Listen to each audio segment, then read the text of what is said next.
Welcome to New News for Local Locals, everybody. We're reading the October 12th, Wallowa County Chieftain, and I'm Sam.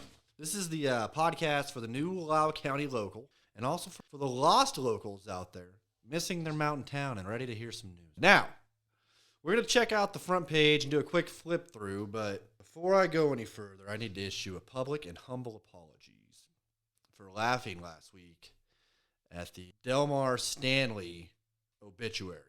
Beloved mother, let me know for certain how insensitive that was to his surviving family. I shouldn't have let it get past the final edit. Anyway, on with the show.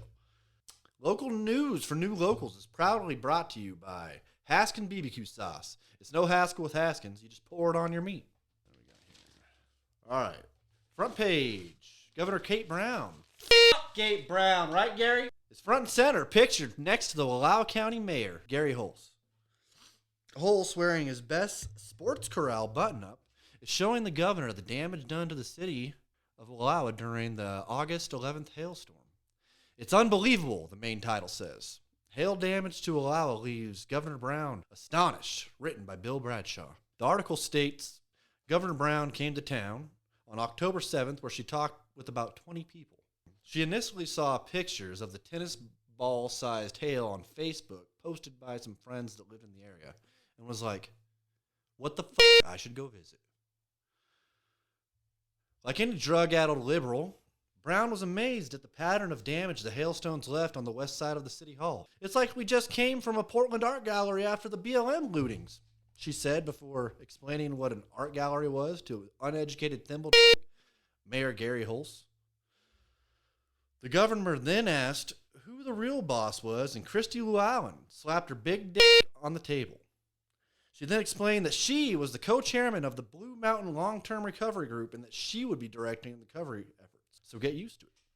She planned to return to Wallowa on the 14th to meet with owners of the damaged property and to gather info about all the government handouts the Republican voting city needs for recovery. Governor Brown recently approved $2 million toward recovery, and the money will be most likely be turned over to the nonprofit shortly. Unfortunately, Llewellyn said depending on the insurance, it might not be enough, given that the total damage estimates around $6 million. Governor Brown says the legislature is open to meeting community needs and that this was just the first investment into the community. The recovery group chairman said realistically, it's not all going to happen before winter.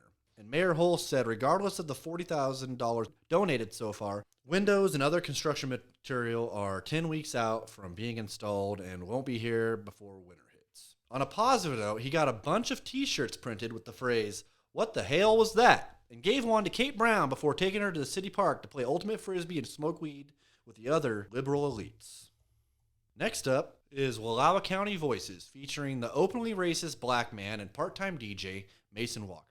The title reads, "Be proactive, change when it's required," he screamed at his kids while shotgunning beers and barbecuing bacon-wrapped hot dogs in his Joseph driveway last Friday. Mason originally moved here to be the manager of Coco's shitty bar and grill until his drunk-ass roommates and psychotic fucking wife smashed all the windows in the restaurant and everyone got fired. His favorite thing about the county is, you know your neighbors. He said to see what happened to the community of Wallowa was shocking.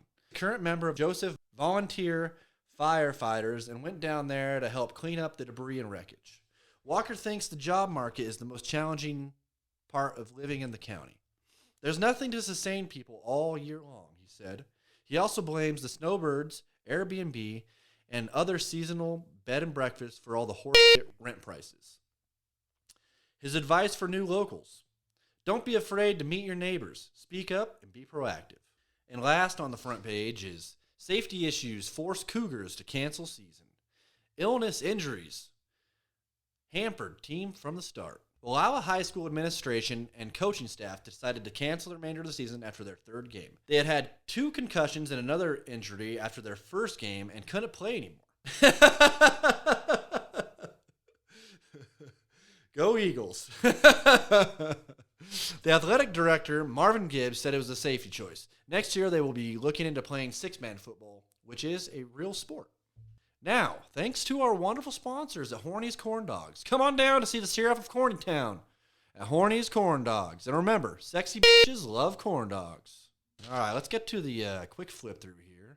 All right, first on the quick flip through. For the record, Monday, David Dean Killian, 62, was arrested for felony warrant charges of failure to appear, first-degree theft, possession of burglary tools, 3 counts of second-degree criminal mischief, second-degree theft, first-degree burglary, and third-degree criminal mischief. There was also an additional warrant for DUI, interfering with peace officer, 2 counts of refusal to take tests for intoxicants, and another failure to appear for contempt of court, DUII, 2 more counts of refusal to take a test for intoxicants, failure to drive within a lane, and an additional warrant for contempt of court. Tuesday, we had loose cattle and enterprise, telephone harassment in Joseph. David Dean Killian, fucking 62, was arrested again for driving while suspended in contempt of court. He was cited and released. Wednesday, cattle on roadway and Highway 3. We had a lost wallet in Enterprise, dog bite in rural Joseph. Fucking David Dean Killian, 62, was arrested on warrant for failure to appear, contempt of court, interfering with peace officer again, and 2 counts of refusal to take tests for intoxicants. He was transported to Umatilla County Jail. Thursday, we had a civil dispute in Joseph, barking dog complaint in Enterprise. Friday, dog reunited with owner in rural Joseph. Saturday, possible hit and run in Enterprise.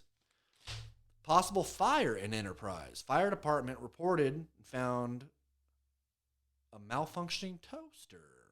Sunday, Charles Lydell, 47, arrested for probation violations. He was transferred to Umatilla 2.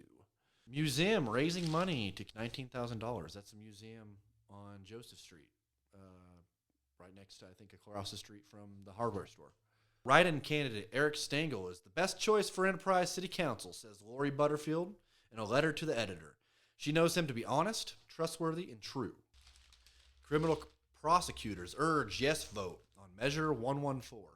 It's a gun safety law closing the unfinished background check loophole, requiring safety training, and limits the size of ammunition magazines to 10 rounds. There's a new barber in town. Mason Walker opens Backwood Barbers in Enterprise and hopes to open by Halloween. Joseph linebacker Cale Ferguson creates havoc for the Eagles. Ferguson is a senior linebacker for the Joseph Eagles 6-man football team, which is a real sport. I like hitting people, he told reporters.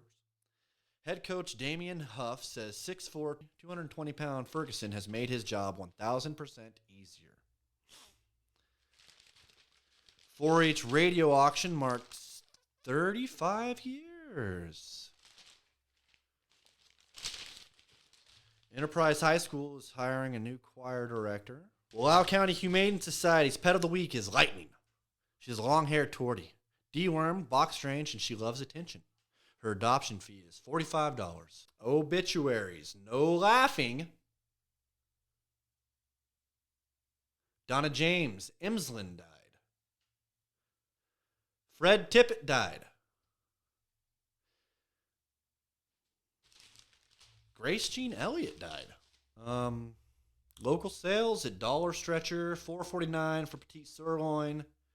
Haas avocados are 79 cents each. And Safeway sales, top round is $3.99 a pound, and pork chops are $2.99 a pound. Anyway, that's it for the local news for New Locals. I'm Sam. Email any questions or complaints at localnewsfornewlocals@gmail.com. I would love to report some local scary stories before Halloween, or any UFO or cryptid, Bigfoot, demon, or ghost stories are all highly welcome. Go ahead and email me. Thanks for stopping by.